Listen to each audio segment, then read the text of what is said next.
Bonjour à toutes et à tous. Je suis très contente d'être là à vos côtés. Madame la Présidente, merci pour votre invitation.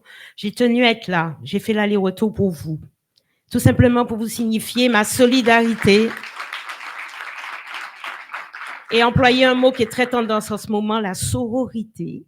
Il est important qu'entre femmes, on puisse être en solidarité parce que ce n'est jamais simple pour nous. On va toujours nous exiger plus qu'à nos congénères masculins. Mais c'est comme ça, la vie est ainsi, elle est bâtie sur une forme de patriarcat qui commence à évoluer en grinçant des dents, mais il y a encore des signaux très présents. Donc, je voulais vous souhaiter du fond du cœur beaucoup de courage, vous dire qu'il ne faut rien lâcher et que les femmes martiniquaises sont réputées pour ça. Elles ne sont pas du genre à laisser tomber. À la première bourrasque, j'en sais quelque chose et j'ai résisté à beaucoup de cyclones. Merci d'être là aujourd'hui. Je vois une salle pleine, c'est important d'être là. Je vois aussi un MEDEF qui, est, par sa représentativité aujourd'hui, est très loin des clichés qui en sont faits, puisque généralement, on dit MEDEF, bah, gros patron, bah, gros métier. Non, mais le MEDEF, c'est tout le monde. C'est une association d'entrepreneurs qui ont envie de donner du temps au collectif, ce temps collectif qui nous manque énormément et qui fait qu'aujourd'hui, on est dans une vraie crise du militantisme, on est une vraie crise de la mobilisation sur les causes collectives. C'est ainsi, les grandes causes vitales ayant été plus ou moins réglées dans le monde, on se replie un peu sur nous-mêmes et une forme d'égoïsme est devenue assez transversale dans nos comportements. Donc, c'est important de prendre ce temps, d'être là et de considérer que c'est pas tout seul qu'on fera avancer le schmilblick, qu'il y a des questions qui doivent être portées de manière collective. Et lorsqu'on est dans un pays comme le nôtre, et permettez que je rappelle quand même le souci qu'on a sur la démographie. Ça fait 6 ans que j'en parle, certains en rient, certains bafouent, certains vont même jusqu'à contredire, mais je reste debout derrière et j'en profite pour féliciter ceux qui nous apportent des chiffres régulièrement, comme le MEDEF, comme l'IEDOM, comme l'INSEE. Je vais souvent puiser dans vos productions et ça me donne de la crédibilité, de la force lorsqu'il s'agit d'aller défendre des dossiers et ne pas raconter n'importe quoi. Oui, la démographie, et j'en fais mon cheval de bataille, entre autres, c'est un élément important. Bertrand Clair l'a dit tout à l'heure, eh bien, quand on a une ligne de production à 200 ou à 400, ça change tout en matière de revenus, en matière de productivité. Eh bien, il faut savoir aujourd'hui que la Martinique est sur une très, très mauvaise pente. Et qu'en plus des problèmes de démographie qui ont déjà été rappelés tout à l'heure par le président de la collectivité, mais également par beaucoup d'entre vous qui ne manqueront pas de le faire tout à l'heure dans les débats, lorsqu'on a moins de marché, eh bien, l'économie va automatiquement moins bien se porter. Lorsqu'on a moins de marché, on a aussi moins de main-d'œuvre, on a aussi des difficultés à recruter. Vous êtes très nombreux à l'être. Alors, moi, j'ai pris ma petite part dans ce débat. J'ai constitué une association il y a maintenant 5 ans qui aujourd'hui est portée par des jeunes qui sont brillants, qui se donnent totalement au collectif. Il faut savoir que cette association est pas loin de décompter près de 1000 familles martiniquaises accompagnées au retour chez nous.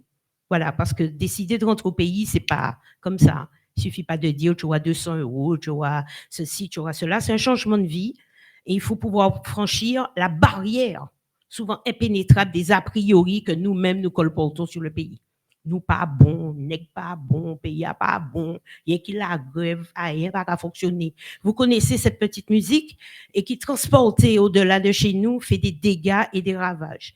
Donc on passe beaucoup de temps à déconstruire, à casser et cette petite association qui commence à prendre vraiment de la force sera présente par exemple pour la 2e année consécutive. Je remercie d'ailleurs le groupe Créo de nous donner cette opportunité. Eh bien, elle sera présente à Paris pour l'emploi parce que là, il y a des Martiniquais qui viennent et puis qui se disent ah, finalement, on a besoin de comptables en Martinique. Ah, finalement, on a besoin d'ingénieurs en Martinique et nous nous acharnons à donner cette visibilité aux opportunités du pays. Parler de la Martinique, c'est pas simplement parler des embouteillages, d'un crime, d'une grève, de cyclone, non. La Martinique, ce sont aussi des entreprises, ce sont aussi des opportunités et un champ de possibles qui commence à peine à être exploré. Donc, on a du travail en collectif. Travailler en collectif, c'est ce que j'ai choisi de faire également dans ma fonction de parlementaire. On peut ne pas être d'accord avec le gouvernement en place, on peut ne pas être de son bord politique, mais il faut aussi avoir une démocratie constructive. Il y a quelqu'un qui est au pouvoir. Comment on fait pour lui parler? Comment on réussit à le convaincre? Et comment on réussit à le ramener sur nos réalités? Comme disait le vieux monsieur, il n'y a pas meilleur spécialiste de nous-mêmes que nous-mêmes. Donc, je pense que lorsqu'on est face à un ministre et qu'on parle des problématiques de la Martinique, on doit être convaincant et on doit le ramener dans notre camp. Et c'est ce que je m'acharne à faire. Donc régulièrement, et je vais le faire bientôt dans le domaine de la fiscalité, je vais vous en parler, j'ai ramené un certain nombre de principes vers nous. Exemple, dans la continuité territoriale, un dispositif qui existe depuis 20 ans, que personne n'est allé fouiller, que je me suis acharnée à fouiller, et dispositifs dans lesquels j'ai découvert beaucoup d'injustices et beaucoup de mesures inéquitables et qui n'étaient pas favorables à nos compatriotes. Il faut y aller. Il faut y aller avec des méthodes crédibles. C'est bien de faire, de hurler, de présenter des amendements à combien de millions, etc. Mais c'est pas comme ça que ça fonctionne. Ce n'est pas comme ça que ça fonctionne. Alors moi, j'ai mon temps pour taper du poing. Oui, je le fais. Mais le taper du poing est d'autant plus crédible que derrière, eh bien, on sait que vous arriverez avec une alternative que je m'acharne à construire. C'est ainsi que j'ai décidé que de plus en plus, je mène mon combat politique parce qu'il s'agit pour nous de construire, il s'agit pour nous d'avancer, parce que être en permanence contre, être en permanence anti, ça mène pas très, très, très loin. Il y a le moment pour le constat, il y a le moment pour le regret, mais il y a aussi le moment pour la construction. Donc, en matière de fiscalité, il y a un gros sujet, c'est l'octroi de mer, qui revient régulièrement comme une arlésienne, supprimée, pas supprimée, des rapports qui partent dans tous les sens. Et là, on a réussi quand même tous collectivement à demander au gouvernement eh bien, d'ouvrir la boîte de Pandore. Allons l'ouvrir. Oui, c'est vrai, l'octroi de mer n'est pas un dispositif idéal.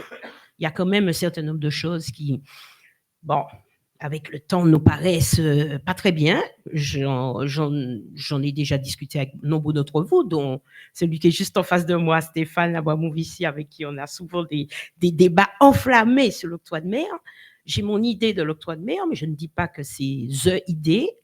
La production locale doit être particulièrement préservée et je n'ai pas peur d'employer le mot protectionnisme, qui est un mot tabou, totalement tabou en Europe. Mais nous avons besoin de protection. Notre particularité de RUP fait que nous avons droit à un certain nombre de mesures qui ne sont peut-être pas très correctes du point de vue de l'Europe et de sa globalité, mais qui sont essentielles pour nous. Comme en Champflore, s'il n'y a pas une mesure de protection, excuse-moi, j'ai pris un exemple parce que c'est toi que j'ai regardé, mon cher, mon cher Bertrand. Comment il pourra résister si demain il vient et au même prix que Champflore? Avec les coûts de production qui n'ont rien à voir, le marché qui est différent, on ne va pas tenir. Et pour moi, l'industrie, par exemple, aussi bien que le tourisme, ce sont des fleurons que nous devons absolument chérir et protéger à la Martinique. Donc, nous avons obtenu du gouvernement, non pas qu'ils fassent leur petite cuisine là et puis qu'ils viennent nous sortir des grands plans, des grandes mesures faits par des grands cabinets parisiens qui n'ont souvent jamais mis l'orteil en Martinique, sauf pour des vacances peut-être, au Club Med.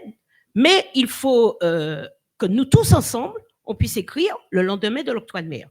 Il y aura des renvois, il y a déjà eu plusieurs renvois, mais il y a un moment donné où on ne pourra plus être dans la dérogation permanente. Il faudra s'asseoir autour d'une table et puis dire, voilà la protection que nous voulons pour le pays. Voilà ce qui est essentiel et peut-être trouver des géométries différentes parce que peut-être que la Réunion, c'est pas la Martinique, Mayotte, c'est pas la Martinique. Vous connaissez la vie que j'ai sur ce vrac outre-mer dans lequel on nous enferme souvent et qui de moins en moins correspond à une réalité tangible. Donc, sur la fiscalité, on a un travail à faire. Et je vais vous proposer le mois de janvier, parce qu'on a encore beaucoup de travail d'ici mi-décembre avec le vote du budget. Il faudra aller arracher à chaque fois un bout de gras pour nous. Dès janvier, qu'on puisse commencer à travailler sur un certain nombre de mesures qui pourraient être intégrées au projet de loi de finances de l'année prochaine.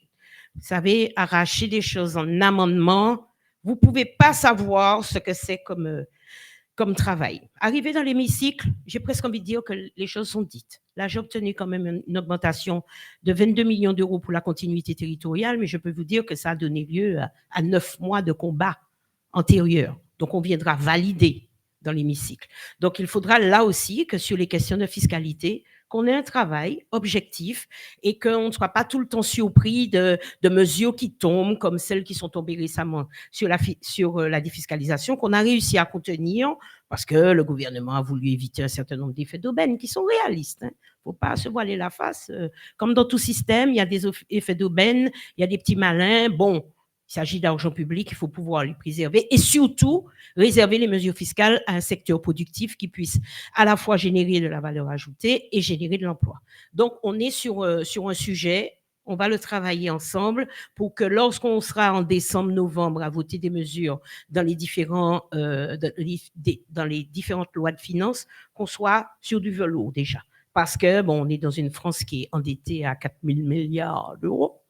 Les précautions sont prises, il faut ramener le déficit de la France à un certain niveau et aux exigences européennes. Donc, vous avez face à vous le mur de Bercy qui vous dit on ne bouge pas d'un euro parce qu'on ne peut pas, mais il faut pouvoir les séduire, ramener les gens sur vos positions et tenter de faire au mieux. Mais, c'est ainsi que je vais vous proposer donc qu'on puisse travailler sur ça et je vais même proposer à la délégation Outre-mer qu'on ait une mission d'information sur les questions fiscales très rapidement. Les rapports du Sénat sont d'excellents rapports et dont on se souvient parce que au Sénat, on est des gens, on travaille énormément, il y a beaucoup de rigueur au travail, je peux vous dire, hein, c'est du 9h, 1h du matin tous les jours. Les sénateurs sont souvent d'anciens maires, d'anciens ministres, donc il y a un niveau de travail qui est très élevé. On n'est pas allé les chercher comme ça dans un chapeau comme pour les législatives en France. Ce sont des gens qui ont une expérience. Ben oui, on avait lancé un appel à candidature à l'époque hein, pour être député. Donc, monsieur et madame tout le monde, sans expérience souvent. Non, là, il y a des passés d'élus, il y a des passés de ministres avec un travail profond qui est fait, vraiment profond, et qui demande qu'on puisse aller plus loin. Donc, les rapports sont très bien suivis.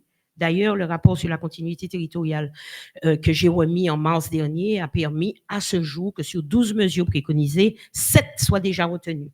Donc, parce qu'en face, il ne faut rien lâcher. Et lorsqu'on arrive avec de l'objectivité, de la pertinence, l'État ne peut pas dire non. On ne peut pas vous dire non que 2 plus 2 font 4. Si on arrive en disant 2 plus 2 vous 10, ben on va vous prendre à un moment donné, entre guillemets, pour un gin-gin. Mais lorsqu'on arrive avec 2 plus sur 4 font 4 et qu'on vous met ce résultat sur le nez, l'État a du mal à dire non à la pertinence et à la crédibilité. Donc, il faut qu'on soit dans cette logique-là en permanence, qu'on puisse travailler bien en amont les sujets, qu'on puisse arriver avec des alternatives. Moi, je critique, mais j'arrive toujours avec une alternative. Je ne fais pas que dire, il n'est pas bon, il n'est pas bon, il n'est pas bon. Oui, c'est pas bon, mais je propose ça parce que ça, c'est mieux et que je connais mieux que vous, mon cher ministre, le terrain sur lequel je vis depuis 60 ans. Donc, nous allons continuer ainsi. Je vous demande en conclusion d'être très courageux. Je vous demande aussi d'aimer votre pays et que dans votre expression au quotidien, vous puissiez dire à tout le monde qu'il est le plus beau du monde. C'est important pour la confiance. C'est important pour lutter contre la défiance. Mais oui, on n'est pas parfait, mais on est tellement mieux ici. Il y a tellement d'atouts ici. Il y a tellement de possibilités. Il y a tellement de belles personnes ici. Et puis, c'est ainsi, dans cette confiance qui est construite au quotidien, qu'on va réussir aussi à avoir des chefs d'entreprise qui ont confiance, des chefs d'entreprise qui ont envie, et on sera tous contents. Mais en tout cas, sachez que je suis comme d'habitude à vos côtés, à l'écoute de cette Martinique, que j'écoute sans différence, quelle qu'elle soit, sans différence. Parce que pour moi, tout le monde, c'est moun. Un chef d'entreprise, c'est quelqu'un de respectable, qui prend des coups, qui prend des risques tous les jours, et ça mérite le respect. Donc, merci d'avoir été là. Tenez bon, ne lâchez rien, c'est pas facile, mais souvenez-vous toujours qu'on vit dans le plus beau pays du monde. Merci.